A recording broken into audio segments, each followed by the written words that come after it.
கிடைக்குமா அபய கரம் கிடைக்குமா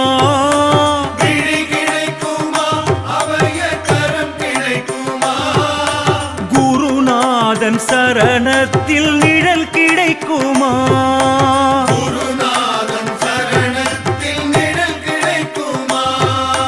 விழி கிடைக்குமா அபய கரம் கிடைக்குமா குருநாதன் சரணத்தில் நிழல் கிடைக்குமா